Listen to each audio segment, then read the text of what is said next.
un sistema totalitario en el cual, evidentemente, ya no hay una democracia, en el cual todos los poderes van a acabar en Hitler, que gobernará con el título de Führer, ¿vale? Que es decir, va a aprovechar que pocos meses después morirá Hindenburg, el presidente de Alemania, para fusionar los dos cargos, jefe de Estado y jefe de gobierno, en una figura que es el Führer, que es el poder, el que tendrá el poder total en Alemania, junto a su partido, el único partido que se va a permitir, el partido nazi, del cual vamos a hablar ahora, explicando algunos de sus principales líderes, que han pasado a la historia como algunos de los seres más bellacos de la larga trayectoria de la humanidad. El primero del que vamos a hablar fue Rudolf Hess, que ya lo hemos hablado antes, es el que estuvo en la cárcel con él. Junto a él, es un compañero de Hitler de los primeros tiempos en el DAP. Fue su mano derecha hasta finales de los años 30, ¿vale? Un hombre muy fiel, muy leal a Hitler, pero a finales de los años 30 perderá protagonismo ante otros líderes del partido, y cuando empieza la Segunda Guerra Mundial ya claramente es una figura sin apenas poder y casi meramente decorativa. El siguiente personaje es muy interesante, es Joseph Goebbels. Joseph Goebbels, lo veis, está bien escrito con O con diéresis. Joseph Goebbels es el jefe de la propaganda nazi, ¿vale? Y es muy conocido porque sus sistemas de propaganda electoral, de manipulación de las masas, son muy apreciados por todos aquellos que quieren controlar y manipular a masas, a multitudes. Suyas son consignas como la de que un mensaje dedicado a la masa tiene que ser lo más simple posible y repetirlo lo más posible, de tal manera que aunque sea falso, si tú lo repites el número de veces suficiente, la gente lo asumirá como verdadero.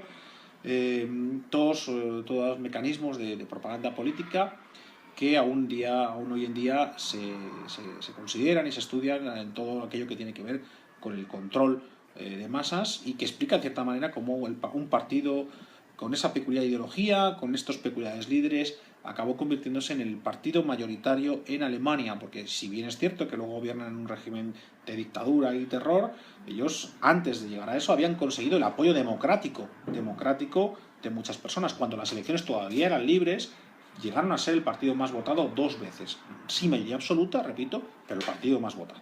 Y en eso tiene mucho que ver la habilidad de la propaganda de Goebbels. El tercer personaje que vamos a ver es Hermann Göring. Hermann Göring era lo contrario de Goebbels. Goebbels era bajito, flacucho, cojo. Göring era todo lo contrario, era un hombretón, un prototipo de excombatiente, había sido un soldado famoso de la Primera Guerra Mundial, concretamente había sido aviador, había estado en la escuadrilla del Barón Rojo con un biplano blanco. Era muy conocido, como todos los miembros de la Hasta de Richthofen, era muy conocido, tuvo 22 derribos en la Primera Guerra Mundial, era un héroe, y por tanto era una referencia para todos los excombatientes que tan importantes son en la generación del partido fascista y nazi. Göring, como aviador que fue, siempre estuvo entre el número 2 y el número 3 del partido, y además se encargó de la aviación de Alemania durante la Guerra Mundial, por lo que es muy, muy conocido. La siguiente figura que vamos a ver es Ernst Röhm. Röhm es el organizador de las SA, luego hablaremos de ella, es el grupo paramilitar de Hitler, son los nazis, el grupo paramilitar nazi. Es su primer organizador, igual que Göring, es un excombatiente y dirigió lo que era la fuerza del partido nazi, que eran las escuadras de las SA, las que se encargaban, como vimos antes, de amedrentar a la población, de dejar claro que mandaba el partido nazi, que convenía llevarse bien con el partido nazi. Sin embargo, cuando Hitler llega al poder, una de las primeras cosas que va a tener que hacer es cargarse a Röhm.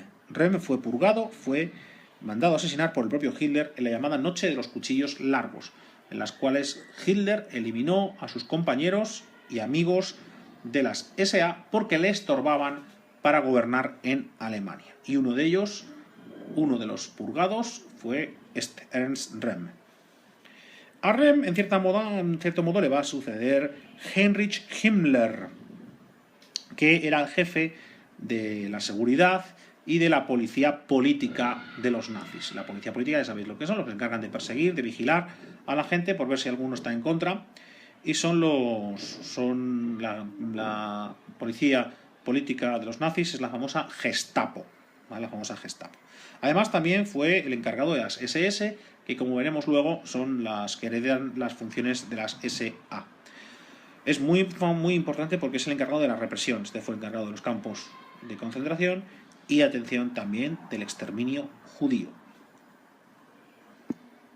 El partido nazi como tal es una organización totalitaria, y en ese totalitarismo incluye el control de todos los apartados de la sociedad, con lo cual tú veías cómo el partido nazi se infiltraba en todo aquello que pudiese organizar la sociedad civil.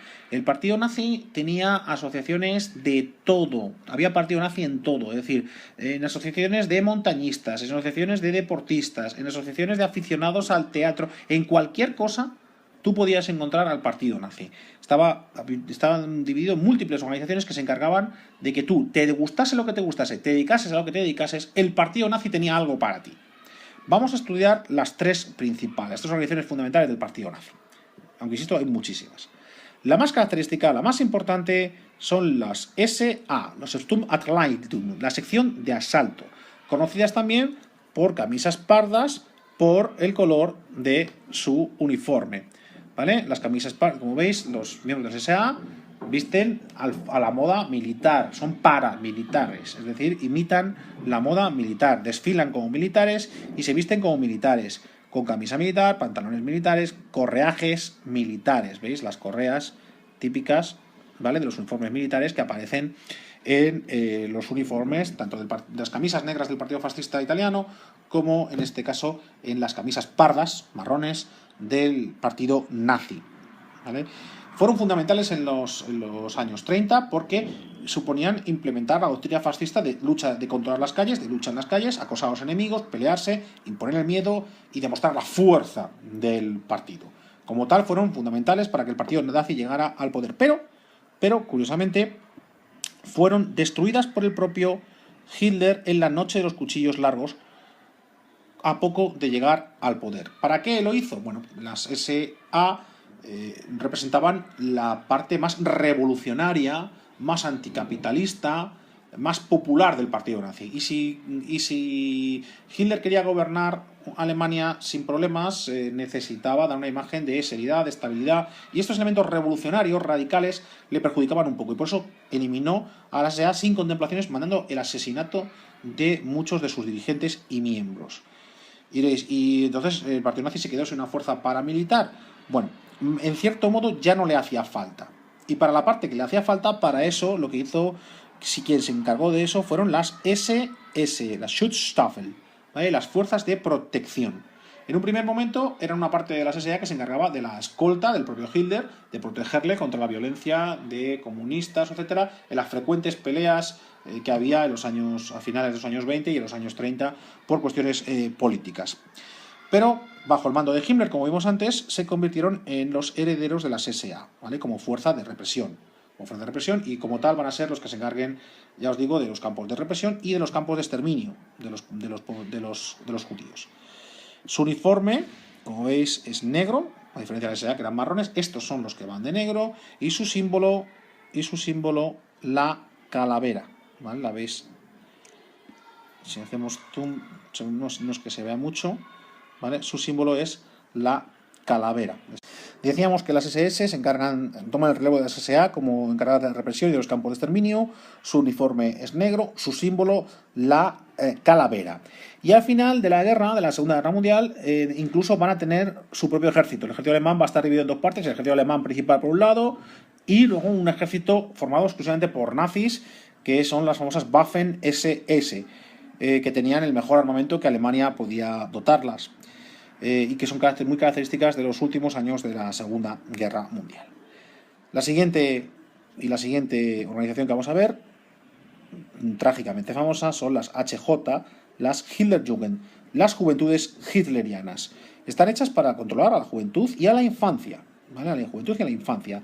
Y es una especie de scouts oscuros, ¿vale? Con oscuro me refiero a scouts del mal. ¿Por qué? Porque es una asociación juvenil, ¿vale? Como las asociaciones juveniles que proliferan en las primeras décadas del siglo XX y que han llegado hasta hoy, en la cual a los niños se les llevaba al campo. Los niños de las ciudades, que crecían entre malos humos, entre ruidos, poco espacio para jugar, etcétera, pues había desde finales del 19, principios del 20, había una necesidad de que esos niños conociesen el campo, la naturaleza, el aire libre, las virtudes rurales, las virtudes de la naturaleza, ¿vale? Por eso se fundaron, en Inglaterra se han fundado los Boy Scouts a principios de siglo, y las las HJ, las Juventudes Hitlerianas, en cierto modo heredan esto, hacen esto mismo, aprovechando para promover los valores del partido nazi. Por un lado, valores paramilitares, ¿vale? Se les enseñaba a los niños a ser pequeños soldados, se les enseñaba a orientarse, virtudes de supervivencia, a tener una juventud sana, fuerte, de cara a una guerra, que demostrase un pueblo vital. Recordemos que los vitalismos y las filosofías vitalistas son muy importantes dentro de la filosofía nazi. Entonces, las juventudes hitlerianas, por un lado, adoctrinaban, a los niños se les iba metiendo la ideología nazi, se les iba explicando la ideología nazi, se les iba convenciendo de la ideología nazi, y además permitían valorar tener una juventud preparada para la guerra. Muy importante porque los nazis, Hitler sabía que iba a estallar una guerra. ¿Cómo gobernó Hitler? ¿Cómo es la política interior de Hitler? Bueno, cuestiones importantísimas. Lo primero, el liderazgo, culto a la personalidad, liderazgo de Hitler. Hitler tiene un título propio que es el Führer. Führer significa guía, ¿vale? Es el líder, es el que lo sabe todo, es el que va a llevar a Alemania a un futuro próspero y maravilloso. Por supuesto, sistema de partido único. Sistema de partido. Solo hay un partido permitido, que es el partido nazi. Si quieres hacer política, te metes en el partido nazi. Tercero, Estado centralista frente al sistema federal alemán. Frente al sistema federal alemán de la República de Weimar, el que tienen hoy en día, Hitler puso un Estado centralista, donde solo hay una autoridad que reside en Berlín, en el Führer y en Berlín. Política social activa, atención, típico de todos los totalitarismos y del fascismo y del nazismo también. Los movimientos fascista y nazi tienen su origen en la clase obrera que sufre la crisis de posguerra, y por tal tienen mucho protagonismo sectores proletarios y de trabajadores. Eso sí, la mayor parte sin empleo, ¿vale? Sobre todo parados, trabajadores parados. Pero esa visión social se aprecia en que cuando llegan al poder, por supuesto, se reconocen muchos derechos a los trabajadores, ¿vale? Una política social donde se dan muchas ventajas a los trabajadores. Pero atención, lo que no se permite es la lucha de clases, es decir, lo que no se permite es el enfrentamiento. Se impone un sindicato único, todo tiene que pedir al sindicato, y se prohíben las huelgas. Es decir, el Estado protege a los obreros, les da lo que ellos necesiten y ya está. Los obreros no piden nada más porque no les hace falta nada más que aquello que dictamine el Estado. Lo más característico del partido nazi bien ahora es la política racista, ¿vale? Esto es fundamental en el partido nazi. El enemigo es el judío. El objetivo, la pureza de la raza aria, origen de los alemanes. Entonces, esto incluyó la discriminación primero y después la eliminación de los judíos. Discriminación que empezó con las leyes de Nuremberg, donde a los judíos les fueron imponiendo una serie de restricciones. Se prohibió el matrimonio entre judíos y no judíos, se les fue prohibiendo la cantidad de patrimonios que podían tener y de actividades económicas a las que podían dedicarse. Por ejemplo, se les prohibió cualquier profesión que tuviesen contacto con niños, se les prohibió que fuesen profesores, se les prohibió que fuesen médicos, en definitiva, se les fue discriminando clara y activamente. Se les obligó a llevar distintivos propios, a cambiarse el nombre para tener nombres puramente judíos. En un principio, discriminación, iba a decir simplemente, como si fuese poco, esta discriminación, pero la cosa empezó a complicarse a partir de 1938 con la Kristallnacht. La Kristallnacht, la Reichskristallnacht, la noche de los cristales rotos, como la hemos traducido habitualmente en España, fue un pogrom. Pogrom son las persecuciones judías que se hacían en Europa desde la Edad Media, en el cual durante esa noche los nazis organizaron asaltos a los comercios judíos, donde rompieron sus escaparates. Por eso al día siguiente amaneció todo lleno de cristales rotos, por eso el nombre de Kristallnacht o Noche de los Cristales Rotos, y donde los nazis aprovecharon para dar palizas y amedrentar a judíos, palizas que acabaron en la muerte en algunos casos, ¿vale? Fue el momento clave donde se dejaba claro que los judíos iban a ser víctimas del terror, ya no solamente discriminación, como si fuese poco, sino también terror. Los judíos cada vez fueron más peor tratados y cada vez tuvieron más restricciones. Acabaron, cuando empieza la Guerra Mundial, se empieza a encerrar ya en guetos, en barrios exclusivos para ellos, para evitar el contacto entre ellos y cualquier persona que no fuese judío, hasta que finalmente, en 1941, deciden lo que llaman solución final, la solución definitiva al problema judío, que fue decretar el exterminio de la raza judía en Europa, matar a todos los judíos que se encontrasen. Para ello organizaron los terribles campos de exterminio, en los que les dio tiempo matar a 6 millones de judíos, lo que suponía 2/3 partes de la población judía que había en Europa antes de la Guerra Mundial. 6 millones. Si no mataron más, fue porque no les dio tiempo, porque el partido nazi puso toda la eficiencia y la organización alemana al servicio de una industria de la muerte, donde el objetivo de sus gestores era matar el máximo de judíos en el menor tiempo y con el menor coste. Son las terribles experiencias que habéis visto, muchos de vosotros habéis visto en películas, o son los terribles nombres, por ejemplo, del campo de exterminio de Auschwitz y otros de los que hablaremos más adelante. Hablaremos en clase, veremos en clase algunos de estos ejemplos de lo que fue el Holocausto, el exterminio de los judíos, o como la conocemos más habitualmente, el superjudío de la Shoah. Por supuesto, todo sistema totalitario tiene un activo sistema de represión, ¿vale? El partido nazi vigilaba a los ciudadanos y si te oponías al régimen o hablabas más del régimen, tenías problemas. De esto se encarga la Gestapo, de esta vigilancia, y luego del castigo se encargaban las SS. Por supuesto, activa propaganda, ¿vale? Son muy famosas las concentraciones de Nuremberg, en la ciudad alemana de Nuremberg, con estos desfiles gigantescos, desfiles de masas que veremos en clase, muy llamativos, reflejados en las películas de la gran cineasta alemana Leni Riefenstahl, lo veremos también en clase. O fueron los primeros en idear que los Juegos Olímpicos fuesen elementos de propaganda. Las famosas Olimpiadas de Berlín de 1936 fueron concebidas como un elemento para que el mundo viera lo bien que funcionaba Alemania y las bondades de la política nazi. Y por supuesto, control y educación de la cultura intensivo. Los regímenes totalitarios lo controlan todo, por eso son totalitarios. En cuanto a la política económica de Hitler, pues la verdad es que pocas novedades. Estamos ante lo habitual entre los regímenes totalitarios. Es una economía donde quiere un desarrollo de industria pesada, fundamental. ¿Para qué? Pues igual que el caso del plan general de Stalin, él sabía que iba a empezar una guerra y quiso que Alemania estuviese preparada. Entonces hay un fuerte desarrollo de la industria pesada. Esta industria pesada fue especialmente desarrollada con la decisión de rearmar al ejército alemán. Había que crear de cero todo el armamento para un gigantesco ejército. Eso, por un lado, incentiva la industria pesada, crea muchísimos puestos de trabajo en las minas, para el carbón, para el hierro, en las fábricas de metal, en las fábricas de herramientas, en las fábricas de armas, y además absorbe parados. Unos, los que van a trabajar en esta industria pesada; dos, los que recluta el ejército. 2 millones de parados dejaron de estar parados porque simplemente pasaron a ser soldados profesionales en el ejército alemán. Y otra cosa habitual de los regímenes totalitarios: obras públicas enormes. Lo de siempre, pantanos, carreteras, etc. Muy característico del nazismo, las autopistas, las Autobahnen, ¿vale? Hitler creó autopistas, sembró Alemania de autopistas. ¿Tantos coches había en Alemania para esas autopistas, para que fuesen necesarias esas autopistas?